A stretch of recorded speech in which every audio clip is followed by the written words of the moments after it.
I don't think, some of the money's thrown out there when you hear like $40 million a year. What? There's no way I'm giving the guy $40 million. But you watched yesterday? I did watch yesterday. But the funny thing is, I could have had a damn perfect rating against the Giants. Listen, so to me, the throws you're seeing there, any NFL quarterback can make.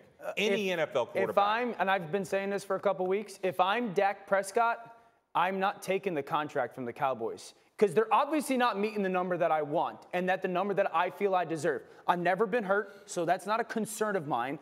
I've never played poorly if I'm Dak. This is the best team I've ever had around me, and I've never had a play caller like this. And all those reasons are why you should take the money. I wouldn't take it. And stay in Dallas. Why? Because playing for them, you're going to get more money off the field, all that kind of things. And how much money do you need? If you're making over, like it's been reported, even $30 million, I'm taking $30 million. I bet on myself. Maybe it's me. I'm betting on myself too, but I'm not an idiot. If I get injured, I'm not going to make a dime, so I'm going to take that kind of money. I got to tell you this. He's going to laugh at $30 million by the time he winds up getting signed one way or the other. Whatever it is, I'm not laughing at it. I'll take it.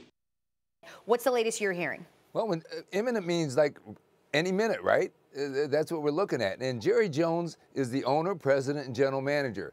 One of the issues that the NFL Players Association has had with Jerry Jones is, and Jones himself has said this offseason, he likes cutting out the middleman. The middleman in this case would be the agent, Todd France, who represented Aaron Donald, by the way, and convinced Aaron Donald, persuaded him, and provided enough insurance provisions for him to be patient for more than a year and a half before he got the humongous contract from the Rams when he did. And he's kind of had Dak positioned like that as well. Now, Dak makes $2 million in base salary this year. That's almost triple what he's made every year as a fourth-round draft pick. It's the last year of that rookie contract. So the numbers we're talking about, and certainly what Todd France, the agent's looking for, has been well beyond what Jerry Jones has been talking about. When Jerry Jones, though, is in the building, one of the great salesmen ever in the history of the NFL, you never count out Jerry. So imminent, we'll be paying attention over the next 24 to 48 hours, but there's some question about it.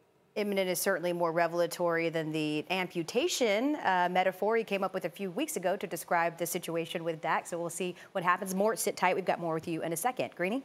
Yeah, so let's talk about the Cowboys offense yesterday, how good it looked. Again, they're playing against the Giants, who we don't expect much from defensively, and they lived up to that in every conceivable way. They were terrible. But with Kellen Moore now calling these plays and the Cowboy fans are raving about what they saw, what did you see? I saw a coach in Kellen Moore totally understand how to use the people that they have in their offense.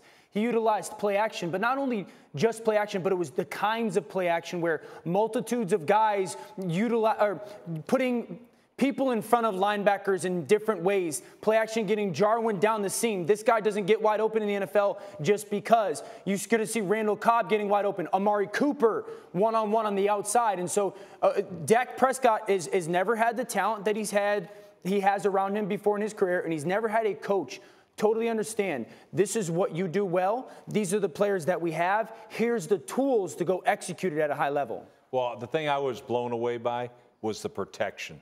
Like, that was unbelievable. That offensive line is now healthy with Frederick back. To me, that's it. Who wouldn't want to play quarterback in this system? The guy did a great job. Even if Scott Linehan was here, they would have been impressive, because that offensive line was incredible yesterday. They have a great offensive line. They have the great back, obviously, and Zeke working his way back. They've got Cooper on the outside, and now Jason Witten is back as well. Thank you for watching ESPN on YouTube. For more sports, highlights, and analysis, be sure to download the ESPN app. And for live streaming sports and premium content, subscribe to ESPN+.